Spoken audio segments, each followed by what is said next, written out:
آج کل کے حالات کے پیش نظر ایک فوارہ آپ ضرور ساتھ رکھیں. یہ فوارہ ہے, اس میں پانی بھرا ہوا ہے, آن لائن ہم نے اس کو منگایا تھا.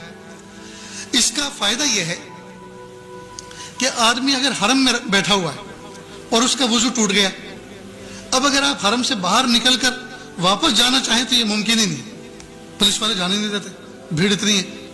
اب وضو ٹوٹ گیا, جگہ بھی سنبھالنی ہے, نماز بھی پڑھنی ہے جماعت کے ساتھ, اور وضو بھی کرنا, اب کیا کریں؟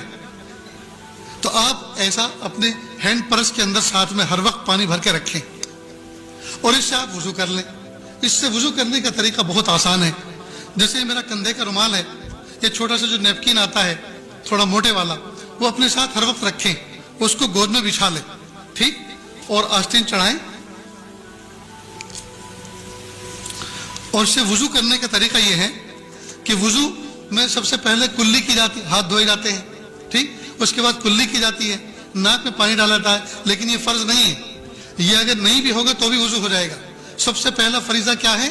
چہرے کا دھونا, پیشانی کے بالوں سے ٹھوڑی کے نیچے تک, ایک کان کی لو سے دوسرے کان کی لو تک, یہ نمبر 1 فریضہ ہے. لہذا اس کا ادا کرنے کا طریقہ یہ ہے کہ آپ ایسے کریں,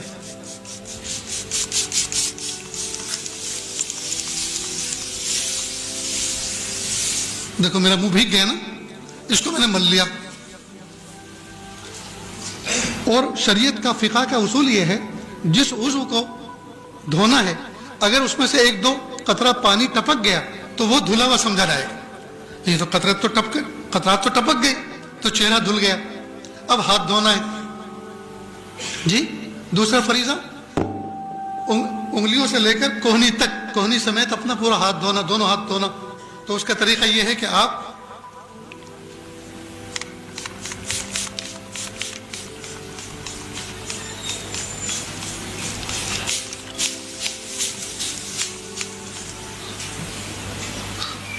یہ آپ کا ہاتھ دھل گیا, ٹھیک. اسی طرح سے دوسرا ہاتھ دھونا ہے, اسی طرح دوسرا ہاتھ دھونا ہے. آپ میری طرف دیکھیں, بہت اہم کام چل رہا ہے. دروازہ کھولنا تو آپ نے یہ بچپن سے دیکھتے آئے, کھولتے بھی ہیں بند بھی کرتے. تم بھی کھڑے ہو یار, جو نہیں دیکھنے کا ہے وہ دیکھتے ہو, جو دیکھنا ہے اس کو نہیں دیکھتے. تو دوسرا ہاتھ بھی ہو گیا, ٹھیک. یہ تو میں نے وقت کو بچانے کے لیے ایک ہاتھ کو صرف ایسے ہی بتا دیا, ایک ہاتھ ایسے, تو دوسرا بھی ایسے دھونا ہے. اس کے بعد پھر ہاتھ کو تر کیا دونوں اور سر کا مسح کر لیا.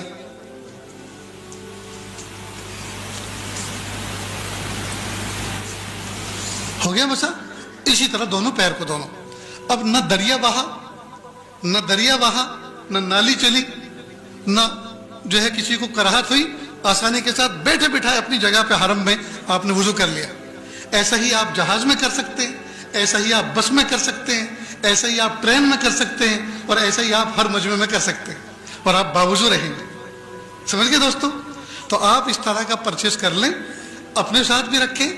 ماں بہنیں جو حج میں ساتھ میں جا رہی ہیں ان کا الگ رکھیں, سمجھ گئے, ان کا الگ. انشاءاللہ ان کو کبھی بھی تکلیف نہیں ہوگی.